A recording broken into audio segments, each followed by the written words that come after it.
Pessoal, vamos começar com geografia, beleza? Então, vamos nessa. Eita, ele colocou aqui. O primeiro material de vocês é geografia, é? Sim. Então vamos lá.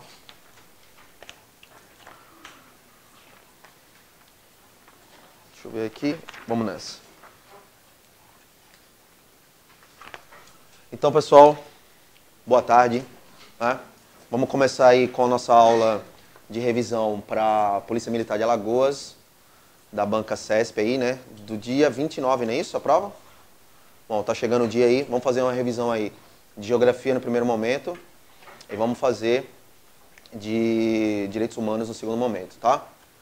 Então, eu tentei aí, a gente consegue, né? Perpassar por todo edital, de ponta a ponta, né? Ou de canto a canto, né? Então, hoje o PhD Curso está gravando a aula para vocês, mais tarde vai estar no YouTube aí, vocês acessam lá, pode assistir quantas vezes quiser, e depois tirar as dúvidas de vocês, beleza?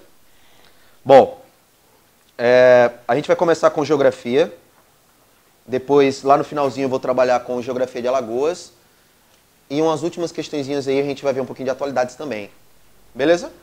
Bem suave. Então vamos trabalhar no vapor em cima das questões, tá? Então assim, para a geografia, que a gente vai trabalhar aqui, para a geografia, para a prova da PM, né? PM 2017. Então, eu aposto em alguns conteúdos que são bem recorrentes aí nos últimos anos, tá? Depois eu vou falar do tema atualidades, mais pra frente. Então eu aposto em alguns temas. Um tema que eu aposto bastante que vai cair na sua prova é urbanização, que a gente vai trabalhar também aí. Então, urbanização, eu vou falar do crescimento exagerado das grandes cidades, principalmente a partir da década de 50. Tá? Isso relacionado diretamente ao processo de industrialização do país. Só que, lembrando que vocês, polícia militar, né? Polícia militar é aquela galera que vai trabalhar diretamente com a ferida da sociedade, que é o que mais se fala hoje. Violência urbana. Então, violência urbana vai estar diretamente dentro do tema urbanização. E a banca CESP, nos últimos anos, vem cobrando isso aí. Na prova de 2012, na redação, eu não lembro bem o tema, mas eles cobraram alguma coisa do jovem no meio urbano e mais ou menos nesse sentido. Ano passado, Polícia Civil de Pernambuco, prova essa que eu fiz, né? Porque, como eu sempre falo, eu sou professor e concurseiro. Estou na mesma pegada, na mesma vibe. Né? Não é aquele blá blá blá de faço o que eu digo, mas não faço o que eu faço. Eu vou lá e faço. Passo, reprovo, levo porrada, passo, reprovo, levo porrada. Normal. Então, ano passado, eu me submeti à prova da Polícia Civil de Pernambuco, que a banca foi CESP. Só que lá a diferença foi nível superior. E o tema da redação, adivinha o que foi? Urbanização. Só que lá na urbanização, ele pedia para falar sobre o crescimento exagerado das cidades e a consequência da violência nas periferias. Eu acho que é um tema bem interessante aí para sua prova. Outra coisa, mobilidade urbana também é um tema interessante. Então, vocês da área de segurança pública vão estar mexendo direto com isso. Então, eu acho que eles não vão fugir muito disso não, tá? Outro tema interessante que eu acho para sua prova, população brasileira. Que a gente vai trabalhar aqui também. População brasileira. E população brasileira, a dinâmica populacional. Populacional. Como vocês sabem, esse ano se discutiu algo no Congresso Nacional, que foi Isso foi uma pergunta. Muito bem, reforma previdenciária. Se você não ouviu falar nada, absolutamente nada sobre reforma previdenciária, ou você estava em coma, ou você estava em missão espacial. Mas se falou muito em reforma previdenciária. Por quê? O aumento da expectativa de vida. A gente está avançando para uma expectativa de vida aí que já se aproxima dos 80 anos. A expectativa de vida de países europeus. E isso interfere na reforma previdenciária. E tem um engano muito grande da galera quando se fala de previdência. A pessoa acha que é assim, que a previdência social é descontada aquele valor do seu contra-cheque e vai sendo colocado numa conta para quando você se aposentar, você vai lá e tira. Muita gente acha que é assim, e não é assim. Hoje, nós pagamos a previdência da galera. Então, eu estava falando aí da dinâmica populacional. Então, vamos lá. Previdência social, como eu estava falando. Então, se fala muito na questão da previdência social. Outra coisa que também se falou bastante esse ano foi a questão da reforma trabalhista. E o CESP separou na prova de vocês atualidades para tema como no básico, não foi isso? E geografia no específico. Só que as matérias elas caminham lado a lado. Então, tem questões que parecem muito ser atualidade e tem questões que parecem muito ser geografia ou parecem os dois, então pode cair tanto de um lado quanto do outro. Então, você tem que estar preparado. Beleza? Então, eu aposto muito em urbanização, população brasileira. Por quê? Porque é um tema mais a cara de vocês, a não ser que o CESP queira viajar. Né? Por exemplo, falar de Revolução Verde na agricultura dos Estados Unidos. Eu pergunto, o que é que tem a ver isso com vocês, Polícia Militar? Nada. Porque qual é o objetivo de vocês? É passar na prova, colocar uma pistola na cintura, né? E trocar o seu domingo da praia para estar correndo atrás de traficante. Olha que legal. É massa isso, né? Então é isso que vocês vão fazer. Então, normalmente eles vão estar puxando mais para essa área de vocês, que é segurança pública. Tranquilo? Então, urbanização, população brasileira, né? Dinâmica populacional. Outro tema que eu acho interessante, que eles podem cobrar, geopolítica. Tá? A geopolítica vai envolver um monte de coisa. Donald Trump, questão da Síria, do Iraque, a retomada de algumas cidades importantes nesses respectivos países. Tudo isso que a gente vai trabalhar nessas questões que eu trouxe hoje. Então, o que a gente vai tentar fazer? Não, tentar não, vamos fazer. Trabalhar com as questões para potencializar o teu rendimento. Porque o que é o exercício é a teoria em movimento.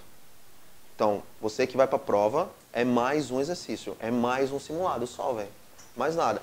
Você que vem fazendo prova, vem fazendo simulado, a prova de domingo, você tem que botar isso na sua cabeça. É mais um simulado, é mais um exercício. Porque aí teu nível de ansiedade vai lá para baixo. Né? Eu mesmo sou um cara extremamente ansioso. Um aluno chegou para mim, professor, como é que você faz para controlar a sua ansiedade antes da prova? Eu digo, é simples, eu não controlo. Por quê? Porque eu sou ser humano, de carne e osso, não tem como controlar. Então, uma forma que eu tento controlar, pelo menos eu faço isso, eu estudo até os 45 do segundo tempo. Ah, professor, eu prefiro descansar. Isso aí vai de cada um. Eu prefiro estudar, porque me passa mais segurança. Beleza? Então vamos lá no vapor nas questões? Pode ser? Vamos trabalhar aí. A gente vai trabalhar aí com a questão de geopolítica, tá? Então vou começar logo com geopolítica. Vamos apagar aqui para a gente trabalhar com geopolítica aí para sua prova. Então vamos lá. Direto na questão, tá? A primeira. Pessoal, também uma dica minha. Enquanto você estiver fazendo exercício, não sei como é que você vai fazer no dia da sua prova. Eu nunca leio esse texto introdutório do CESP quando eu estou fazendo exercício.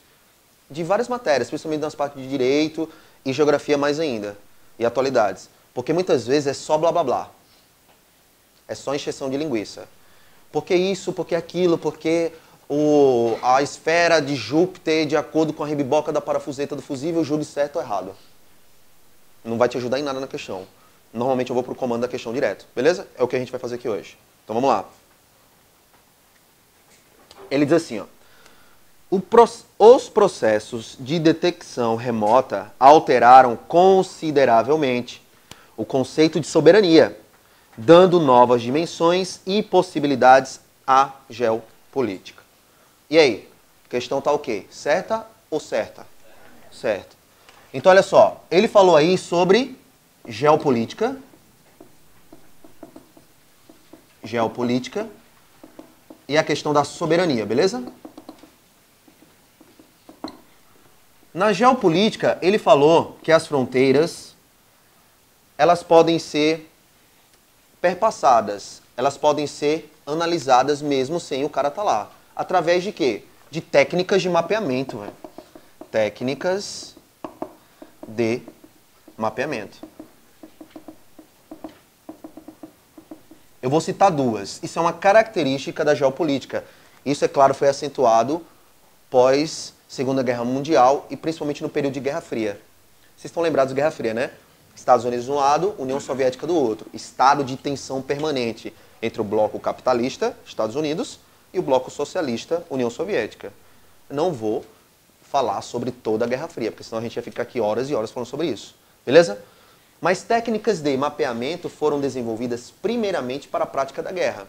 Isso acaba ultrapassando muitas vezes a soberania dos países. O Brasil hoje tem condições de dizer assim, não quero que meu território seja mapeado por um satélite? É impossível isso, né? Então, a gente tem técnicas de mapeamento do tipo sensoriamento remoto,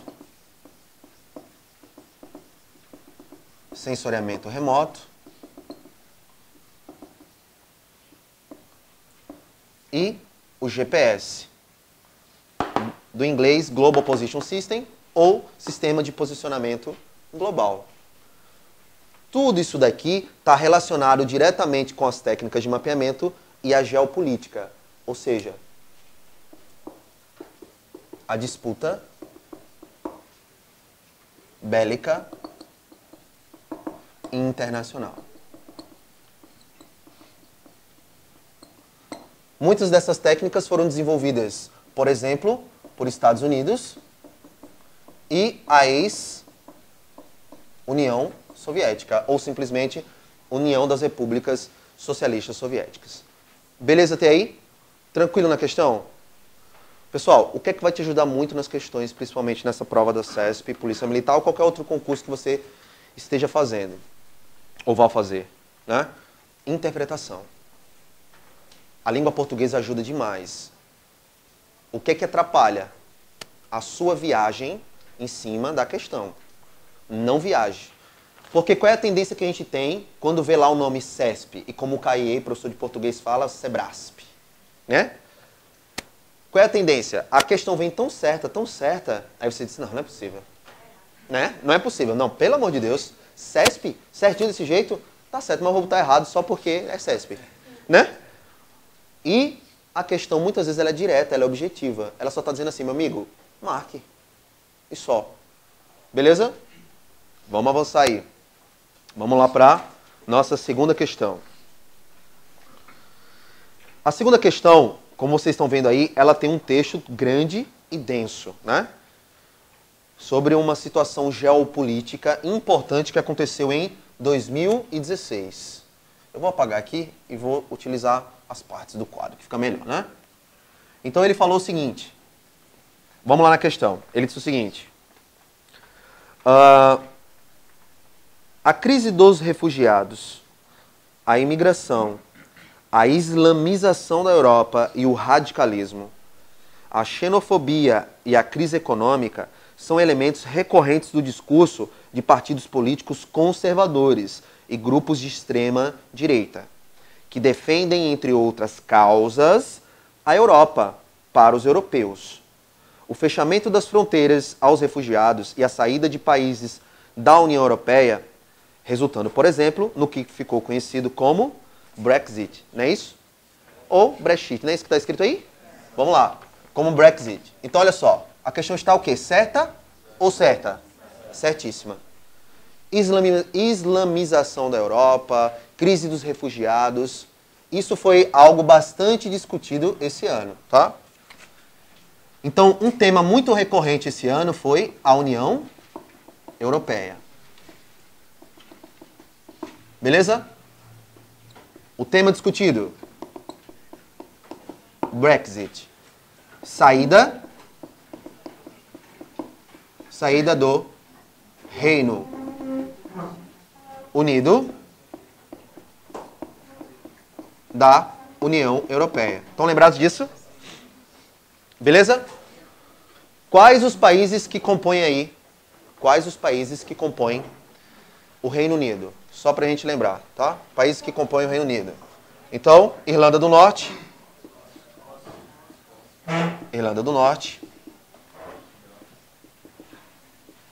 Escócia,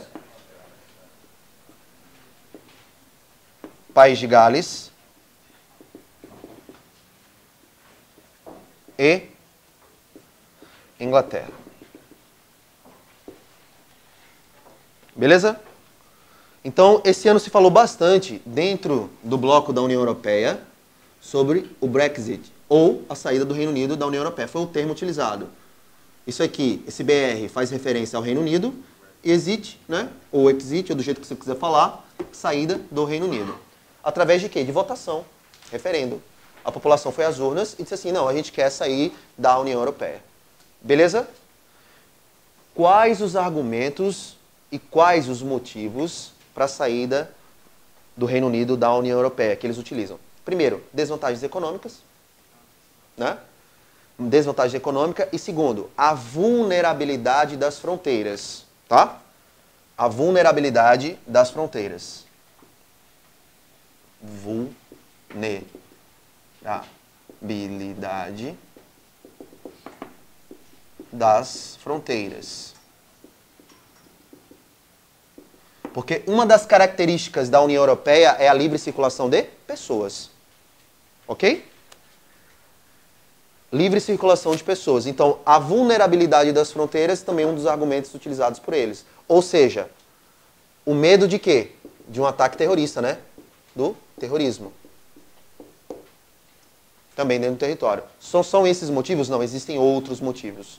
Mas esses aí são os principais. Ok? Então, olha só. A Europa, esse ano, e não só esse ano, mas o ano passado também, se mostrou um continente bastante fechado, principalmente para refugiados. Tranquilo? Então, quando a questão disse lá para você que o fechamento, lá no finalzinho, o fechamento das fronteiras aos refugiados e a saída de país da União Europeia, resultando, por exemplo, no que ficou conhecido como Brexit. Certinho. Agora, para isso, você tem que estar atualizado. Porque se você chega na sua prova da Polícia Militar ou qualquer outra prova que vai te cobrar geografia ou atualidades e você não sabe nem o que significa o termo Brexit, você vai ficar voando. Basicamente, o que você vai ter que lembrar? Saída do Reino Unido da União Europeia.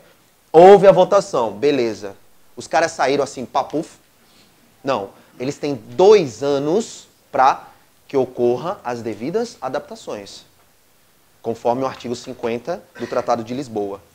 Beleza? Mas eu não vou entrar nesse mérito aí que é muito mais profundo.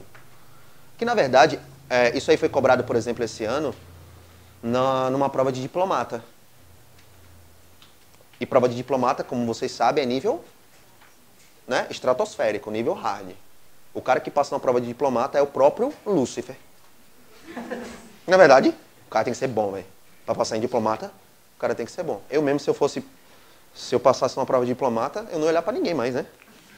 Na verdade, você só ia andar assim, ó, olhando para baixo. Porque o cara tem que ser bom, velho. Para passar em provas desse nível, português, meu amigo, se brincar, acho que nem o Bechara passa. Bechara é o gramático, vocês sabem, né? Eu espero que sim. Beleza? Vamos lá. Vamos para a terceira questão? Então, a segunda já gabaritamos certinha, beleza? Vamos lá para a terceira. Ah, tá. A terceira vai envolver blocos econômicos, né? Então, assim, ele diz, a partir do texto da questão 2. Então, para não ficar repetitivo o texto, eu coloquei aí da questão 2, tá?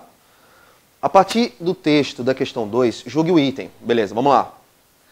A recente eleição do candidato republicano Donald Trump à presidência dos Estados Unidos da América teve no discurso protecionista, anti-globalização e contra os acordos de livre comércio uma de suas retóricas fundantes. Porra, professor, o que é retórica fundante? Meu amigo, lembre assim, uma das coisas que ele mais falou. Beleza? Principalmente promessa dele de campanha, né? Uma das promessas dele de campanha, e agora eu estou falando do Donald Trump, por isso que eu falo, isso pode ser cobrado dentro de geopolítica, quanto no assunto atualidade, tanto faz, tá? Uma das promessas do Donald Trump, como vocês sabem, é um cara que ficou conhecido por suas promessas muito polêmicas, das quais, por exemplo, proibir a entrada de imigrantes de países oriundos de foco terrorista. Então, o cara é da Síria, vai para os Estados Unidos viajar, quer ir para os Estados Unidos. Vai chegar, vai bater no aeroporto. Você é de onde? Da Síria? Pega o beco, vai embora. Vaza. Por quê? Proteção do país deles, né? Apesar que esse argumento dele caiu por terra agora, com aquele ataque do cara que pegou aquelas armas e atirou num festival country em Las Vegas. E o cara americano. E ligação nenhuma, por enquanto, até agora, com o terrorismo. Nenhuma. Então isso caiu por terra. E também acabou ferindo diretamente uma das promessas dele de campanha, que ele é um defensor do porte de armas nos Estados Unidos, da fabricação livre de armas nos Estados Unidos. Beleza? Mas isso é um pouquinho mais polêmico. Não vamos entrar em polêmica não, tá? Então Donald Trump prometeu que, se eleito fosse, retiraria os Estados Unidos do bloco conhecido como Trans-Pacífico. Você ouviu falar disso aqui? Diga que sim, velho. Sim. Obrigado. Né? Sim. Se você não ouviu, agora finja que ouviu, tá? Transpacífico. Transpacífico, um dos maiores blocos econômicos do mundo criado recentemente. Tá? O Transpacífico, a gente tem países também bem fraquinhos, do tipo China, Japão, Singapura, Coreia do Sul, Malásia, só carinha fraco, tá? China, Japão, Singapura, Malásia. Para Donald Trump, os Estados Unidos fazer parte do Transpacífico representaria uma perda total da sua economia. Ou seja, seria um prejuízo para a economia americana os Estados Unidos estarem nesse bloco. Que o Obama foi lá e assinou e ele entrou. Só que o Donald Trump prometeu que uma das primeiras coisas que ele faria seria tirar os Estados Unidos do Transpacífico. E ele cumpriu? Sim, no começo desse ano. Então, houve aqui a saída dos Estados Unidos do Transpacífico. Ele saiu sim, através de decreto. E disse, eu tô fora e acabou. Beleza? Então lembre-se disso aí. Como é algo lá do começo do ano, e a banca sabe que brasileiro tem memória curta, pode ser que ele cobre lá do começo do ano. Beleza? Se eu te perguntar, qual o fato marcante mais importante de 2014? Oi, o bicho pegou, você já não vai lembrar. Não é verdade? É porque não teve Copa do Mundo, né, aqui? Não foi? 2014. 7-1, né? Claro que eles não vão voltar tão lá atrás. Por que eu estou dando esse exemplo? Porque brasileiro realmente tem memória curta. A gente só lembra quem é o último eliminado do Big Brother. E olha lá, viu? Então, temas assim, mais distantes, eu acho bom você ficar ligado também, tá? Então, vamos lá. Posso avançar aí? Então, seguindo. Então, a questão 3 já marcamos aí, né? Certo. Vamos lá na próxima. Essa daqui também muito tranquilinha. A questão 4 diz assim. Julgue o item a seguir. Beleza. A nova ordem mundial apresenta uma faceta geopolítica e outra econômica. Na geopolítica, houve uma mudança para um mundo multipolar, onde as potências impõem mais por seu poder econômico que pelo poder bélico. Na economia, o que aconteceu foi o processo de globalização e a formação de blocos econômicos supranacionais. E aí? Certo. Agora, teve gente, e eu sei que você pensou agora, quem não viu essa questão pensou assim, meu irmão, tá tudo lindo. Só que supranacional eu não sei o que é. E qual é a nossa tendência numa questão de CESP? Se eu não conheço a palavra, eu acho que está errado. E isso é natural. Porque vai lá no teu subconsciente. Vai lá no teu cérebro. Né? Porra, eu não conheço a palavra supranacional, eu acho que o erro é aí. Aí você pensa, se vai até bloco econômico, tá tudo lindo. Né? Porque antes, bem rapidinho, antes nós tínhamos a ordem mundial bipolar. O próprio nome já diz, velho. 2 polos de poder. Estados Unidos, União Soviética. E o poder, ele era medido mais pela força bélica. Ou seja, armamentista, corrida armamentista. Sim ou não? Sim. Hoje, nós temos uma outra característica. A ordem mundial multipolar. Representada, por exemplo, por blocos econômicos, G7, G20, BRICS. Então, hoje, a força ela é medida entre os países mais por uma característica econômica do que propriamente militar.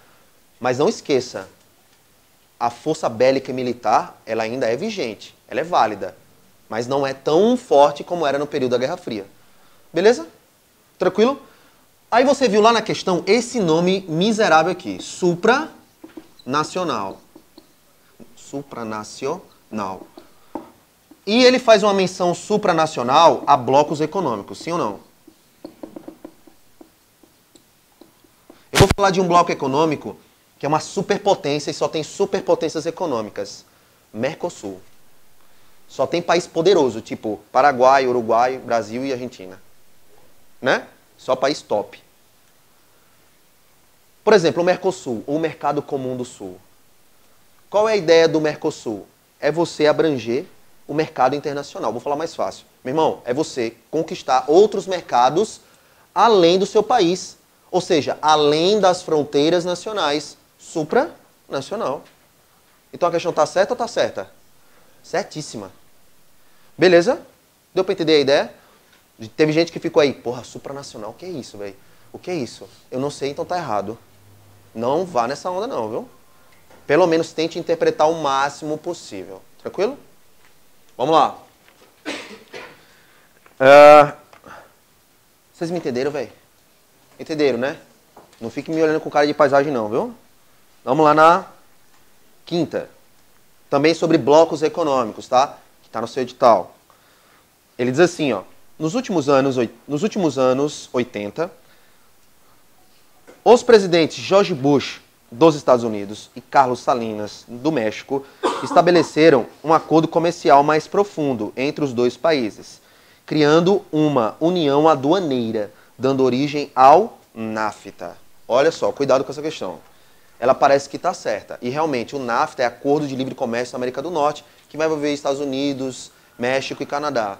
Né? Tem um contexto histórico aí para a gente explicar, mas eu não vou entrar nesse mérito, tá? Mas os Estados Unidos, Canadá e México, eles não formaram lá, no final dos anos 80, também nos anos 90, o NAFTA, e sentaram para conversar sobre o NAFTA, com a intenção de formar uma união aduaneira. União aduaneira é o Mercosul. É uma característica do Mercosul, ser uma união aduaneira.